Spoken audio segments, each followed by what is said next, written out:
up, y'all? Steph from Virtual Bike and Board here with a bike check with my new Levo Carbon. So this is a unique build in the fact that this bike started its life as just the Levo Carbon plain bike, 500 watt hour battery, and I've since basically stripped it and completely rebuilt it to what I would argue is a dream build, i.e. S-Works or better build. So real quickly, like I said, started with a 700 watt hour battery. I upgraded to drivetrain from SRAM, which works amazing, especially for an e-bike when you can shift completely under torque and you do not have to worry at all about ripping your derailleur off. That's a phenomenal feature. I've upgraded the fork to a Fox 38.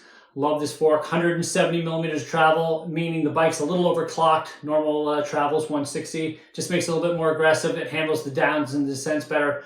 I don't care about a little bit of a slacker head angle. I can still pedal this thing and turn it just fine. As far as the cockpit, I have a 1-up handlebar. Love this bar. Definitely is a little forgiving, especially when you're muscling around a heavy e-bike. The one thing that definitely gets tired after a long ride is my upper body, and those handlebars definitely help mitigate some of that long-term fatigue. I have a 1-up stem. I have the SWAT in the steer tube, which I really love having that tool there. Generally, if someone needs a tool on the trail, I'm the first one to be able to grab it because it's easy access. As far as the seat post, I have the RockShox Reverb, as some people call it, the E-Verb. It is, in my opinion, RockShox's greatest product. If you've used RockShox E-Verb before, you know the instantaneous seat post activation is second to none. I don't care what seat post is, Fox, the hydraulic RockShox, there's nothing better than the instant activation of the electronic seat post. It's faster, it's easier. Once you've gone there, you literally can't go back, or at least I can. I think it's amazing. I have a pretty standard WTP saddle up there. It's the Coda version. Nothing super exciting, but it definitely takes a beating and supports my derriere just nicely. I upgraded the rear shock, a Fox Float X. It just gives the bike a little bit more lively feel, makes the travel a little bit more linear, gives a little bit extra volume. As far as the cranks, it's probably the only component on the entire bike that is stock, and that is because these cranks take a beating. If you've ever ridden an e-bike, you're pedaling through rock gardens and you're smashing them. And the cranks are great. They're 160 millimeter in length, which is amazing. So yes, I'm striking a little less than on a normal bike. I find no downside to the short cranks, all upside. But when I do smash them, I don't care. They're not carbon. These brakes are SRAM Code RSCs. Phenomenal brake.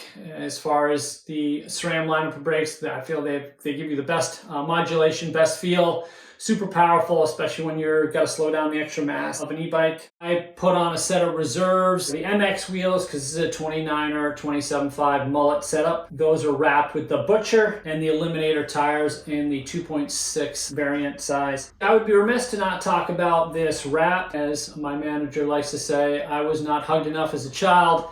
And apparently this continues in the theme of my loud bicycles. I apparently want to be noticed. I thought this bike was really rather boring in just the gray color that's stock. And so I'm like, I want to try wrapping a bike. I'd never wrapped a bike. I wanted to go with something loud. This is my first attempt. I got the front end pretty much dialed. I need to do a little bit more, but the way it turned out so far, I'm pretty happy. It's kind of cool. It's definitely unique. I'm going to continue to add a little bit more to the back end, and I will add a little bit more to the front end. Add a little bit to the fork to match out, to make the wrap balance out a little bit more. That is the basic build. I'm running XT pedals. I like to clip in. The bike weighs in at 47 pounds with the pedals, so I thought that was pretty light with the upgrades that I've done to it. I love this bike. It's amazing as far as just the power delivery, the range. 700 watt battery is awesome. That's arguably my dream build. I love this bike. If you have any ideas of how you could make it better, let me know. Leave a comment down below, and if you like this content, hit the thumbs up button and subscribe for more of this. We'll see you in the next one. Peace.